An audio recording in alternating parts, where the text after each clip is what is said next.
Hello and welcome back to another episode of LMScast. My name's Chris Badgett and I'm joined with a special guest, Erin Flynn, coming to us from Colorado. How you doing, Erin? I'm good. Thank you for having me on. Erin is a kindred spirit. We have a lot in common. We've done web design, agency work. We've built courses. We're really into helping other entrepreneurs. And her course creation and membership site journey is really interesting as a case study. And we're going to kind of get into it, see what she's done, see what she's working on, why she made certain decisions, how those are working out. And I think you're going to learn a lot from Erin. You can check her out at erinflynn.com. And we're going to be talking about a lot of the stuff that you can see and get over to over there. But my first question for you, Erin, is you ran an agency or you built websites for clients. Can you tell us a little bit about that transition point from building websites to helping web designers? Yeah, so I really started noticing that my clients were coming to me and telling me how they fired their last web designer or developer because, there was lack of communication or they fell off the face of the earth or things like that. And what I was noticing was the people they were mentioning were actually better designers and developers than I felt like I was at the time. But they were dropping the ball when it came to basic business skills and just talking to their clients. So I realized that if I was able to help these designers and developers with the business part, then they would be getting, the clients, they would be making the money, and they wouldn't have these terrible reputations online that they were getting. Because as you know, a lot of freelancers are known for falling off the face of the earth, and that creates a real problem. So I thought maybe, I could start teaching them a few different things. And the first thing that I did was I actually created kind of an ebook. It's just a PDF with email templates for bad clients. And really what bad clients are is just there's a lack of communication most of the time where you just need to pull them back on track or set better boundaries. And so these email templates helped with that. And that was back in 2014.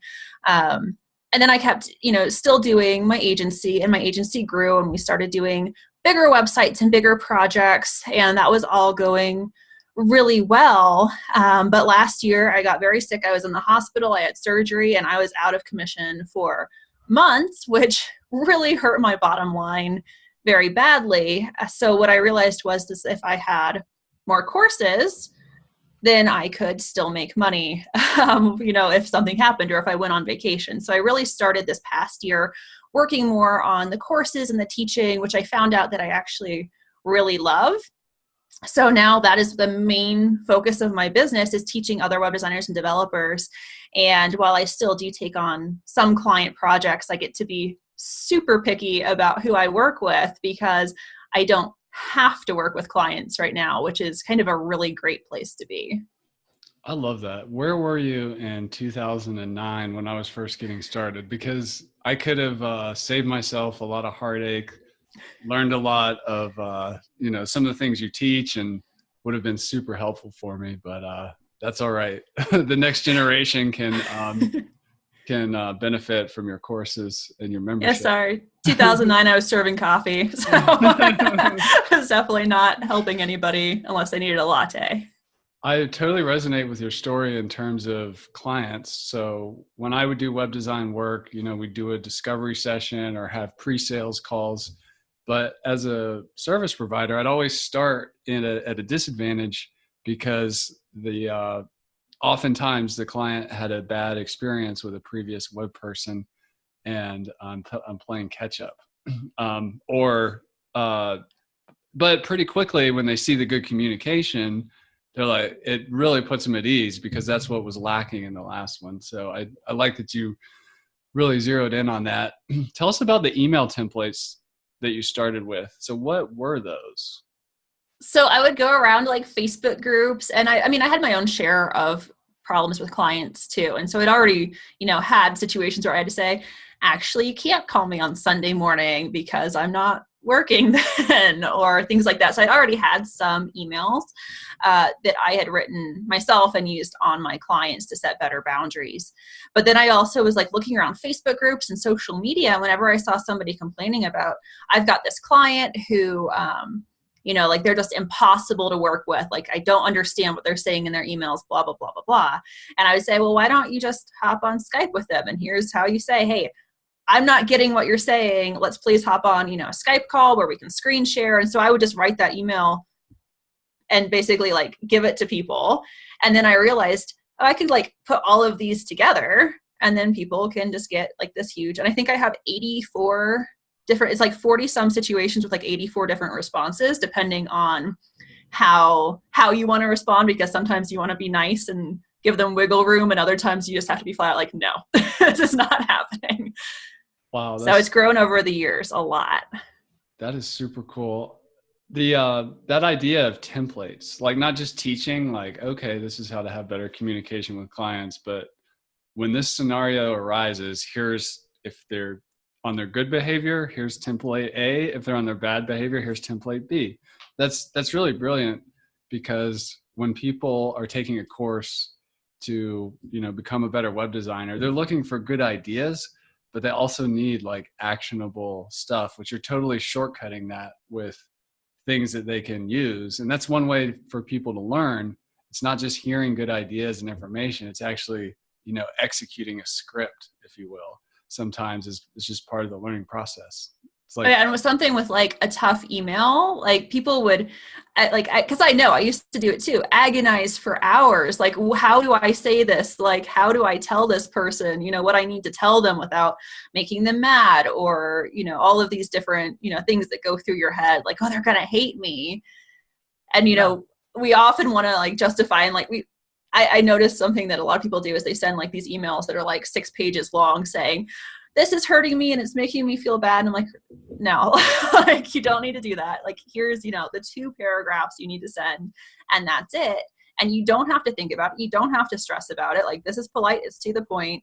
And I'm not saying that you would never, ever get a client who responds poorly to that. But for the most part, like, you just need to be very polite, clear, and not go on and on about it. And don't spend 3 days stressing about how to respond. Just copy, paste, and move on. That's awesome. So you're almost like not just a teacher, but you're also like a guide, or even a secret weapon of some kind. I know, like, if in terms of quote firing a client, the first time I ever had to do that, I probably thought about it for quite a long time, obsessed over the email, write it.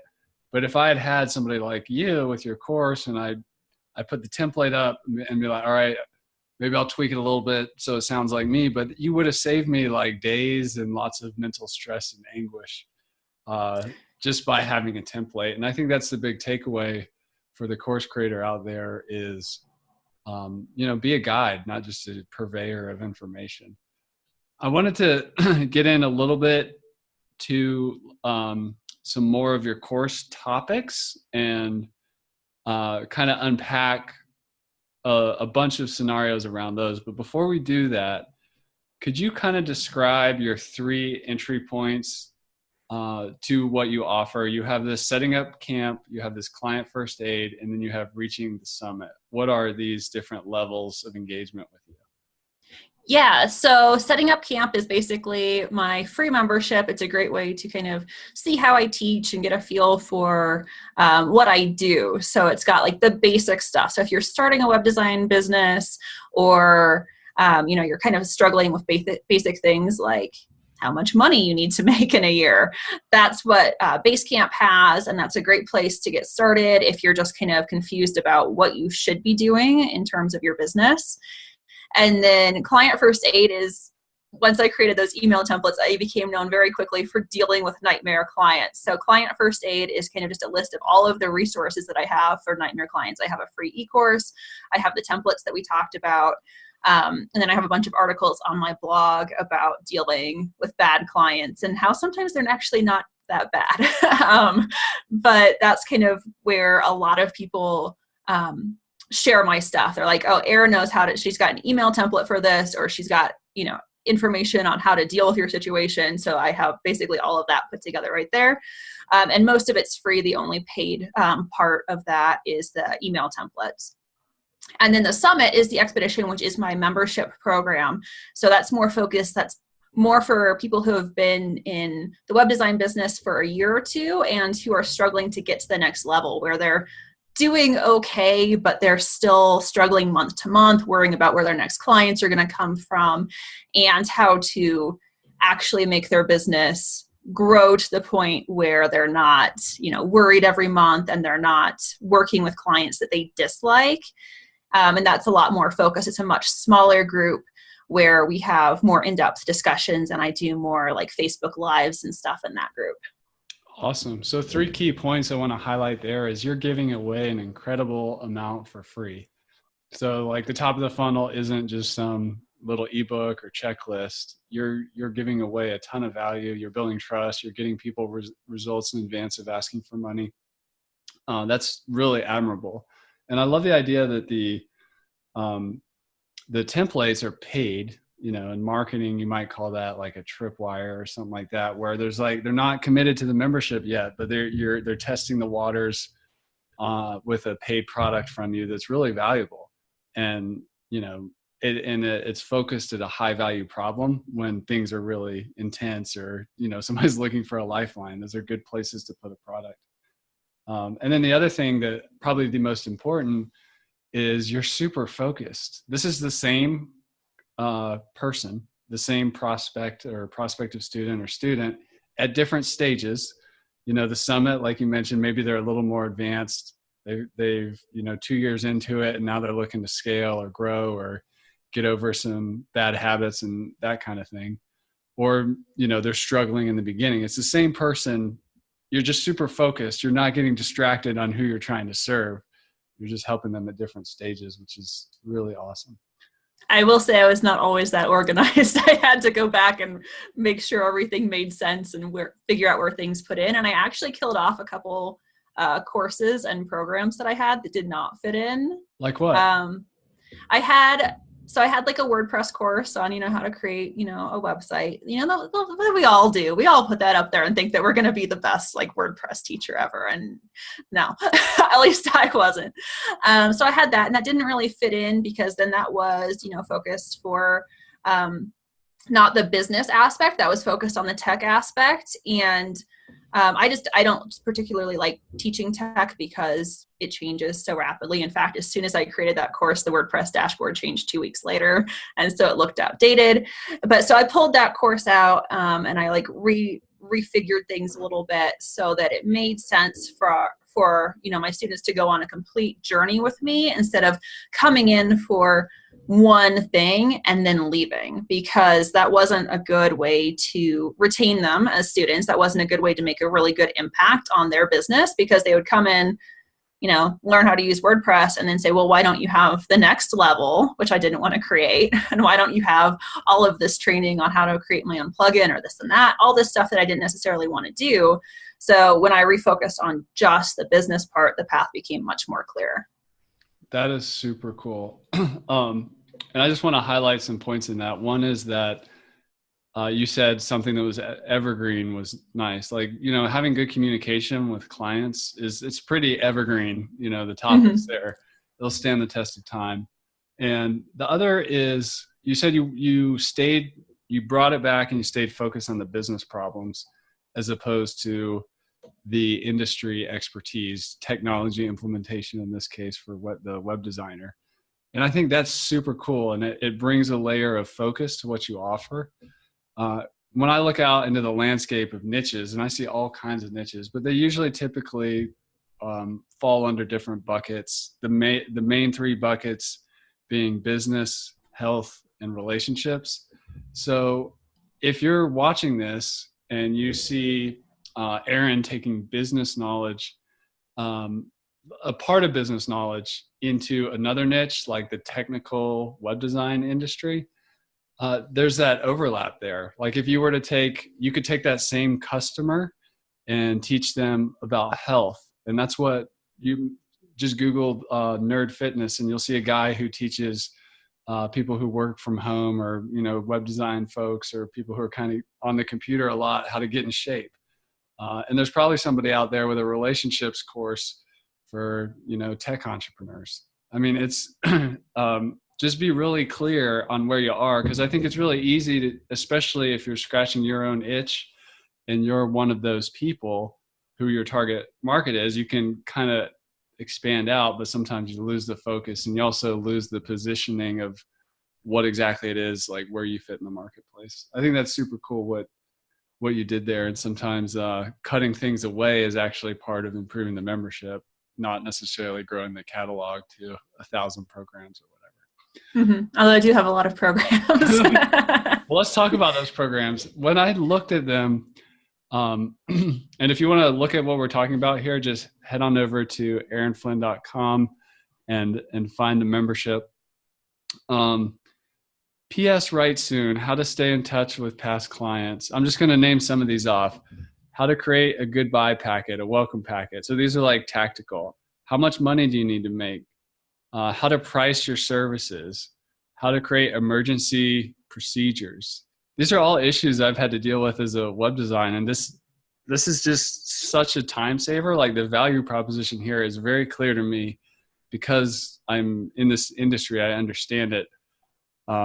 How to raise your web design rates. Yeah, a lot of people build webs. I sold my first website for $300, and it was not sustainable. It was a part of my journey, but I'm sure you've got some really valuable stuff in there. Niching and positioning, which we were just talking about. How to get testimonials. How to create a business that fits your life, and plan your ideal week. So I'm sure that has to do with not burning out and, being mindful of your schedule and work-life balance. Email funnels, how to get web design clients, how to present and take feedback. You just got so much stuff in here. A beginner's guide to ConvertKit. There's just a ton in here, but I think the thing I really like about this isn't one course called How to Be an Awesome Web Designer. Each course at its central core focuses on a problem or an opportunity. How did you get so focused in terms of dividing things up? Well, I definitely did not start that way. I had a big course that was basically what I figured everything you need to know, for your web design business. And it was too big. Nobody completed that course. I had like 100 students and literally no one got through it. I have a name for that, by the way. I call that the resource course. It is the most dangerous, deadly, and lethal course for an expert to create, because they can keep putting stuff in it, in it. But, and it just didn't work. And especially it was also really hard for me to sell, because people were like, well, I want this module, but I don't need this other one. And I was like, well, this isn't working. So I talked to my audience and I did a couple live webinars, like no pitch webinars, where I taught them how to do a specific thing. And that went over really, really well. So I started with the intro packet webinar. I did it live. I got feedback from them as it was going, and, afterwards about what they liked and what they didn't. And then I used that as kind of the model for everything that I've made since then, where it's one specific problem. You can typically do it in an afternoon or a weekend at the longest. So if you want to create an intro packet, you can do it, like set aside Friday, you'll have it done by the end of the day. And it's something very actionable that they can get done, without having to be like, oh, I have to wait, 3 weeks for the next thing to be dripped out or to finish this part of it. It's like, nope, block your time, get it done, and put it into action immediately. And that's worked so much better for my audience because, we're all busy. A lot of us are juggling families with freelancing and sometimes full-time jobs too. So anything that really takes more than a weekend was not getting done. And I just wanted to make things, I didn't want to just sell courses and make money without seeing results from my students. I wanted to see my students get results and make improvements in their businesses. So that model worked really well. And then in the membership, I just want to jump in and say that that laser-like focus on results is so key. And that's music to my ears. That's what I get the most excited about in this industry. And there's a lot of focus on things like gamification, badges, certificates, and stuff. but there's also this concept of finish lines and prizes. So if you tell me that if I take this course, there's a potential finish line that's only a couple days away, and by the way, there's going to be this prize at the end, like this intro packet will be created, or this piece of a marketing funnel is going to be in place, or these, templates are ready for me to use. That's huge. I think course design or membership design, the finish lines and the prizes shouldn't necessarily always just come at the very end of something massive. Like, get people wins very quickly along the way. So keep going. Tell us more about the membership. Well, one thing that I did think of while you're chatting is my completion rate, like I said, of that big course, 0, like a big fat 0%. Yeah. But my completion rate on the individual, like the individual workshop, so somebody who goes and buys just one of them, the completion rate is like 86%. And I think that's really, really good. You should be very proud of that.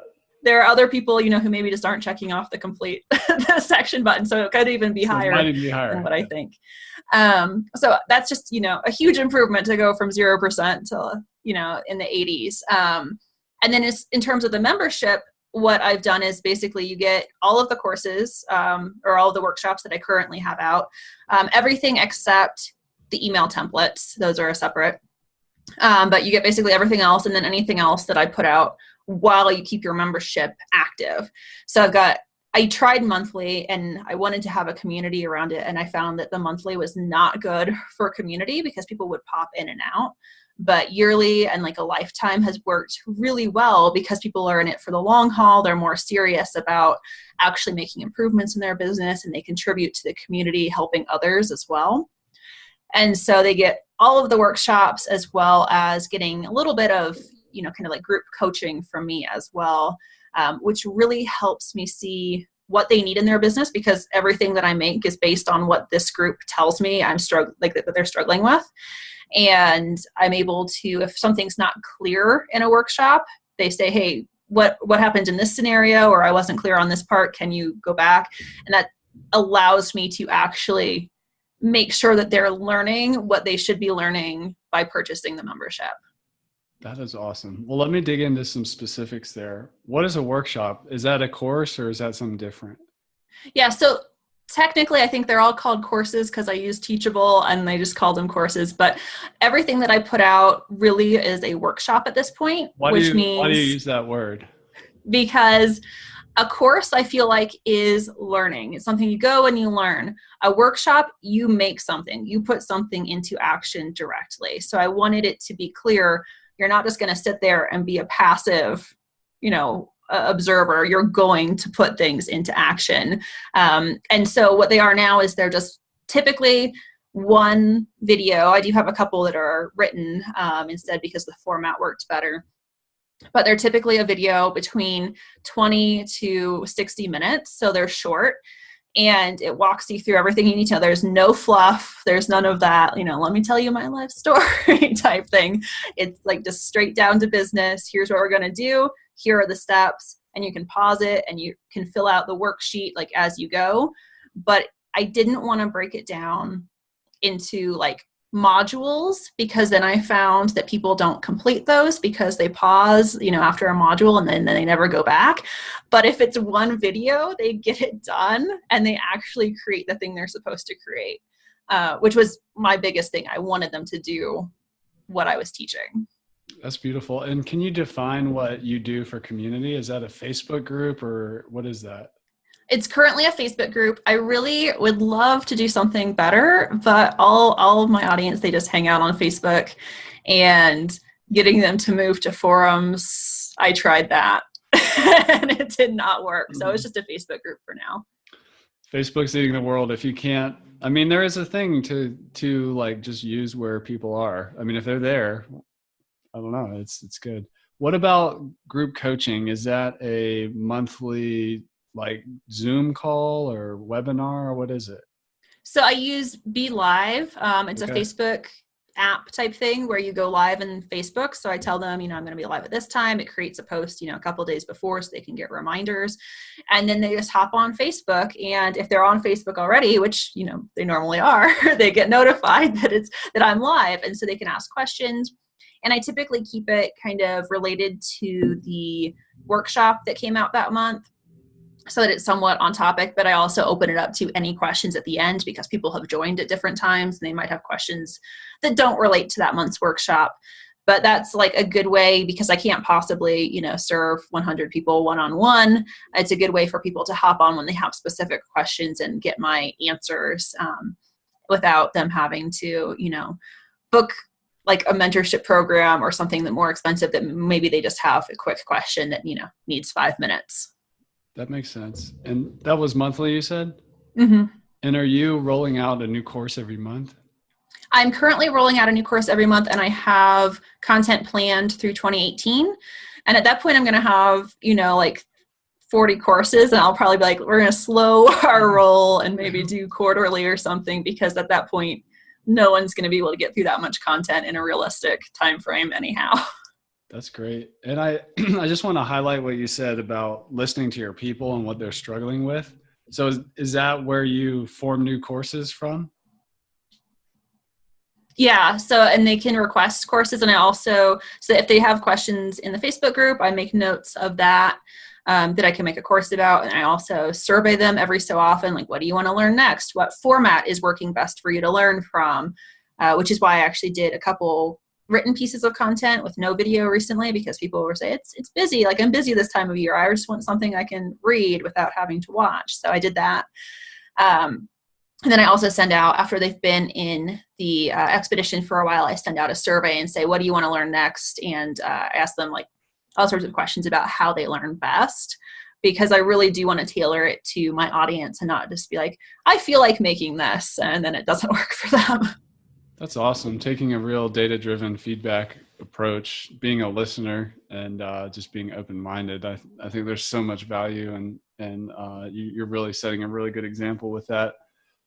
Let's talk a little bit about the stack of coaching, courses or workshops, membership, and you may want to get into live events. Before we talk about live events, is there anything else in the stack there? I think that's it. That sounds right. Okay. I've tried a bunch of different things, but yeah, I think that's current. One of the things people, explore adding to a stack, which I think you're looking at for your live event, is masterminding. What would your approach to starting a mastermind look like? Do you mean a mastermind specifically for my audience? So yeah, like a live event, or would it not be a mastermind? What would you do at your live event? Well, at the live event, how I envision that is, maybe around 10 to 20 people getting together who are all similar levels of business, who can come and probably have some sort of a specific goal in mind where they, either they want to double their revenue or they want to spend less time working or something like that. So everybody's very similar with their outcome. And then we can, talk through what works for some people and what doesn't, and come up with things that are specific, because everybody's business is different. And you can't just say, you have to do X, Y, and Z and it works, because that doesn't necessarily work for everybody. But I would want everybody to have kind of specific goals and probably spend, like 3 days where we can really dive deep into those things and see what in their business needs restructuring, because I restructure my business pretty much every time I need to, but yearly I do a big review and say, this is not working for me from this past year, and I want to try this instead. And that takes a long time to, plan out on your own. But when you have somebody else to give you feedback, or somebody who's done something similar, it can happen much faster. And I think that would be a really great way to do a live event with some specific goal, like, double your revenue in 2018 or whatever, where it's not just, we're all just getting together and figuring it out, which is fine sometimes. But if you can't tell by, my courses and workshops, it's like, I want them to go home like with a plan that they can put into place immediately. Where does that focus come from for you? Or like this obsession with results and specificity? I think, yeah. Well, in my early years of business, I spent thousands of dollars on courses that promised the world and then didn't deliver. Even, you'd follow everything in the course and you didn't get the results that you were expecting. And I don't want to be a person that creates content like that. I want people to feel like they got their money's worth. They, are able to make changes and they really accomplish something instead of, I now know everything about pricing, but I still don't have my prices together. Like, that doesn't work for me. Wow, that's super good. I want to ask you some questions just around the business model. The first one is just about bringing guest experts into the fold. Why did you do it, and how does it work? I did it because I'm not an expert in everything, and I will I will never pretend to be. There are things that I am not very strong at, and I just, don't feel right teaching, but that I've had requests to learn about. So ConvertKit was one of them in terms of like how to set everything up. I've set up my own, but I'm not going to tell people how to set up theirs because I don't do that. So the woman that I brought in, she's a ConvertKit, certified expert. That's her job day in and day out is she sets up people's ConvertKit accounts and tells them how to do that. So I brought her in because that was something that people wanted to know how to do. I brought in Joe Casabona to teach about how to use Beaver Builder because I've used it on my website and now I'm starting to use it on some client sites. But at the time, I was like, I'm not qualified to teach this, but he knows it pretty well inside and out. So because a lot of my students were coming from something like Squarespace, so that they wanted to, do WordPress to have more power, they just didn't know how to get started. I'm like, if you use Beaver Builder, it's super easy. So it was a really great fit for those kinds of requests where they said, we're like, I want to get started, but I don't know how to do all of this coding stuff.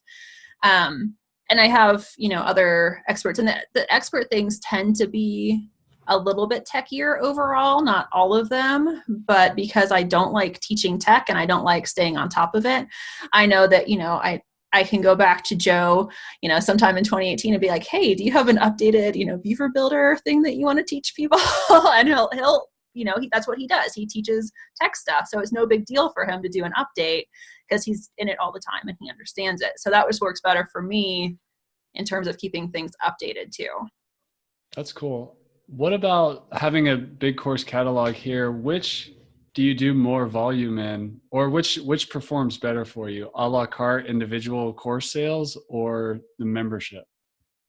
It is, I'm trying to think what the actual percentage split is. The membership, I think, is about 60%, and then about 40% with individual sales. So people are coming in with a specific problem and be like, this looks great, but I just need this one right now. Mm-hmm. And then some people are like, I'll take it all. Yeah, exactly. That makes sense. You have an annual and a lifetime option on your membership, I believe. Why'd you put that in place, and how does that work out? What are you finding with people in that? Well, I mentioned earlier that I had tried monthly and it was not working for the community. So when I switched to annual, I knew that people are going to at least be committed for a year. They're going to be in the group for a year. And so I really wanted to do that because it felt better. It felt like this was something where I can actually help them as well as they can actually participate. Because if they're just hopping in for a month, I get that. Like, I totally get, getting those deals and taking as many courses as you can. Like, I think that we've all probably done that at some point. But in terms of the community, it wasn't working for me. And then I have a few people who requested lifetime. They said, I really don't want to pay yearly. I don't like subscriptions. I know that I'm going to want everything that you put out. So do you have another option for this without me buying everything individually? And that's not a huge percentage. But I do have a few people who have been with me, like for years. They've bought all of my courses so far, and they just wanted that one time, like, please give me everything. So that's why the lifetime is there for those people. That's awesome. If you do one thing very, very, very well, is listen to your customers. So that's amazing. What about just a small side note? A lot of people are interested in, having a Facebook group add-on, or is it an upsell or whatever. What how do you manage that? Like if after the year goes by, somebody doesn't renew or pay again, how do you manage the Facebook group in terms of pulling people out, or what's your system there? Unfortunately, with Facebook, it's all manual. Okay. So, fortunately, now that the monthly membership is not an option anymore, with yearly, it's not so big of a deal. Because with monthly, people would hop in and out. So I was constantly approving them and then removing them and approving them. It was kind of a nightmare. But with the yearly, it's not that big a deal. So if they don't renew, like I said, I'm on Teachable. And so I know that they haven't renewed or they've canceled their subscription. And then I just go in and, remove them from the group. And it's never really been that big of an issue because I don't have a huge churn rate, especially now that monthly's gone. So it's really not too bad. But I do wish there was I tried to set this up in Zapier, did not work, where they could just get pulled out immediately. But it is a manual process now. So if somebody's busy, I do not recommend the Facebook group option because there's no good way that I have found to automate that. What do you think is, if someone's thinking of adding a community component, besides you being the expert and having these workshops, doing the coaching calls, adding new workshops over time, what does a community add that's valuable to people? I think the community adds other voices. And again, I'm not an expert in every single thing. So people will ask about what's the best plugin for this, or how can I make this happen on a website? And I don't know. And my Google's as good as theirs. So I don't have the experience. So if somebody else has done that, then they can explain it and get everything, help them set up and say, here's an example of how I've done this. Here's how everything's hooked together. And I think getting those kind of tech things is really helpful, but not even just tech, but business things where they say, oh, what's the best time to become an LLC? Well, it's different for everybody, but if everybody talks about when it was appropriate for them to become, a real business, then that can help somebody to decide when's the right time for them as well. So I think just having those different voices is really helpful because everybody's different and everybody's got a different situation that they're dealing with. And I can't be like the all-knowing Erin, as much as that sounds amazing. I just don't know everything. That's wonderful. And for some education entrepreneurs out there, they're either stuck in the mindset that they have to be the guru, or they feel like, they're supposed to always be the expert. But sometimes as an education entrepreneur, I think the very act of creating the community, creating the space, that is what you're doing, and helping somebody else connect with somebody else. And in some ways almost do your job for you in terms of, okay, this person has a question about how to onboard a new client, and somebody in the community gets to it before they take your course, or gets to it in a different way than you did, and it worked for the person. That's fantastic. Mm-hmm. That's really cool. And I think that's part of the design of it all, is just in the stack, is you're just creating space, and you're also protecting space. I mean, I doubt you have to deal with much like moderation or stuff like that, but that's part of the job of the organizer and the entrepreneur behind the whole thing. I have one more question for you. The last question has to do with what do you do for marketing? How do you get new students or new members? And I can tell just by talking to you, looking at your website and how you approach things, that word of mouth is huge for you. The results that your people get, and just the value that they get, I'm sure it grows organically just through conversation of people who know other people in their industry who are struggling with the same problems. Hey, come check out Erin's site. She's got it going on. But besides word of mouth, what do you do to get new members? I've tried Facebook ads with limited results, to be honest. I don't know if I'm just bad at them. I probably should hire an expert there. But Pinterest has actually worked really well for me because my audience is typically female web designers. they're on Pinterest a lot, and they're looking at different designs, and they're looking at business things. And that's been really, really helpful in getting people back to my site and getting people to, sign up for my free membership, because they're already on Pinterest looking. So I think I spend like $20 a month to basically like loop my pins and bring in new people. And that's worked really, really well for me.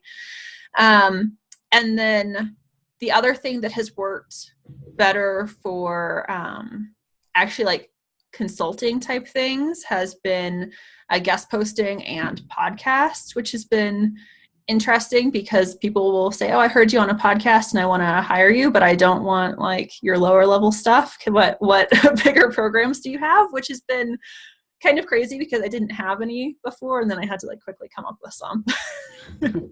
You're always reacting to your audience, which is amazing, and just having that open mind. That's awesome.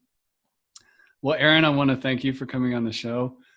For anybody listening out there, go check out Erin Flynn. That's Erin, ErinFLYNN.com, and check out her unstoppable options there, the setting up camp, client first aid, and reaching the summit. And thank you for being an inspiration to the course building community and really laying out a lot of great ideas and concepts and talking about what's working for you. I really appreciate it. I know the audience learned a lot. Thank you so much for coming on the show. Yeah, thank you so much for having me.